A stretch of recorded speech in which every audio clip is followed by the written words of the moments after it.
Assalamualaikum warahmatullahi wabarakatuh.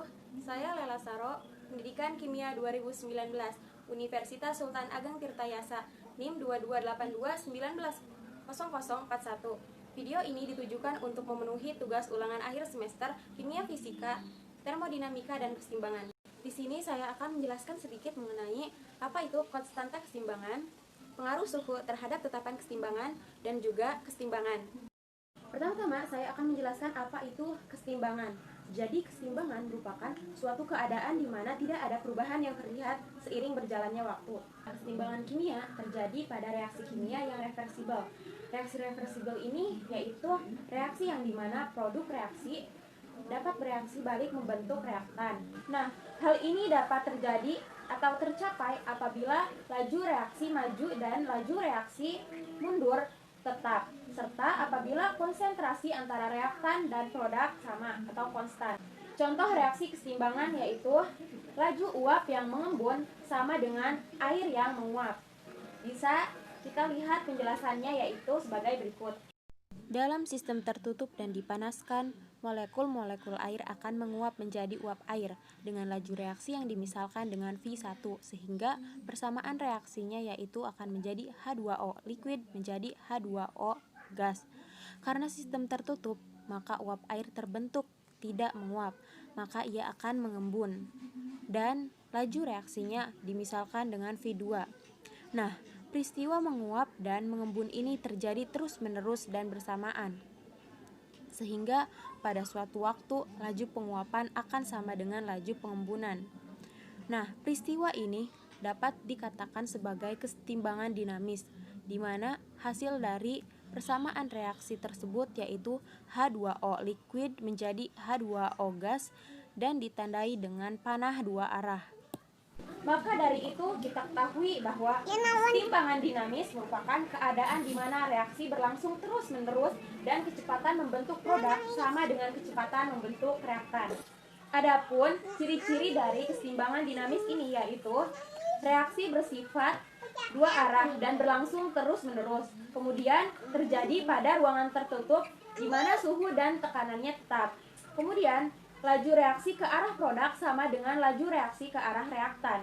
Dan tidak terjadi perubahan makroskopis, tetapi terjadi perubahan yang mikroskopis.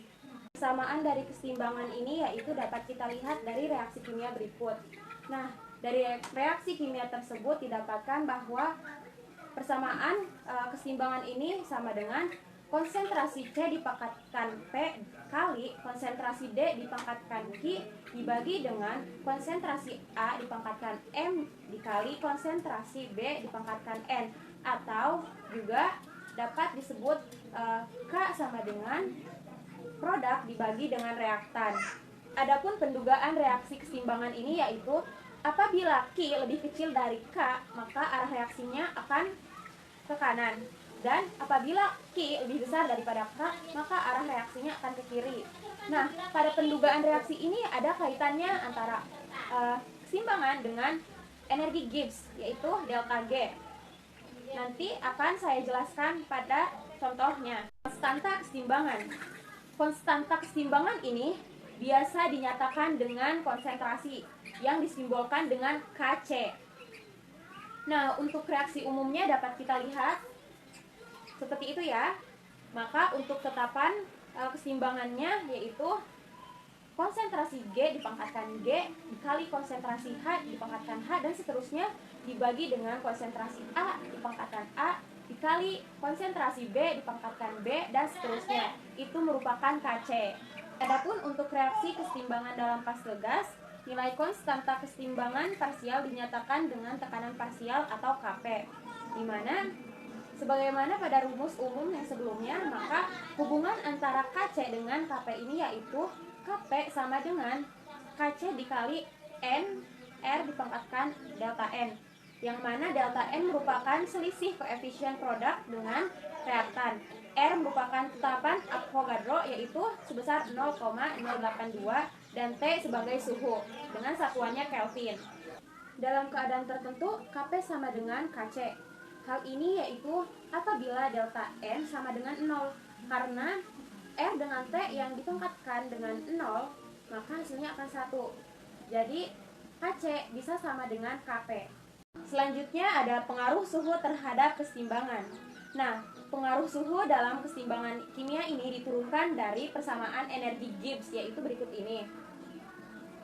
Nah, kemudian jika persamaan energi Gibbs disubstitusikan ke persamaan fugasitas, maka akan diperoleh persamaan Van Hoff, yaitu seperti ini ya. Dan jika ada dua keadaan yang berbeda, kita dapat menghubungkan dengan modifikasi sederhana hingga diperoleh persamaan berikut, di mana ln K2 per K1 sama dengan delta H dikalikan dengan T2 min T1 dibagi R T1 dan T2. Nah, di sini suhu ini dihubungkan dengan persamaan energi Gibbs, persamaan fugasitas, dan akhirnya menghasilkan persamaan Van Hoff. Nah, ini berdasarkan prinsip Lee-Katzler, di mana jika delta H lebih dari 0, yaitu endotherm, maka reaksi terjadi jika suhu ditingkatkan menyatakan bahwa nilai meningkat dengan kenaikan suhu. Kemudian jika delta H lebih kecil daripada 0 atau exotherm, nilai kebalikan terjadi jika suhu ditingkatkan dan nilai K menurun dengan kenaikan suhu tersebut. Nah, persamaan tersebut menghasilkan nilai kuantitatif yang sesuai dengan pengamatan kualitatif dan prinsip Lee-Katzler. Selanjutnya saya akan memberikan contoh soal mengenai materi yang telah tadi dijelaskan. Pertanyaannya yaitu, suatu campuran dari 0,5 mol N2O gas dan 0,5 mol O2 gas dimasukkan ke dalam wadah bervolume 4 liter pada suhu 250 derajat Celcius dan dibiarkan mencapai keseimbangan.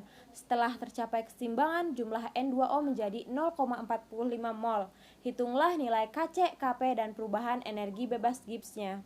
Penyelesaiannya yaitu dengan menggunakan persamaan stoikiometri, yaitu terdapat mula-mula, reaksi, dan setimbang. Berdasarkan pertanyaannya sudah diketahui bahwa N2O mula-mula sebesar 0,5 mol, O2 sebesar 0,5 mol. Kemudian pada keadaan setimbang jumlah N2O menjadi 0,45 mol. Karena ada yang belum diketahui, maka kita harus mencarinya dengan cara mencari mol N2O pada saat bereaksi.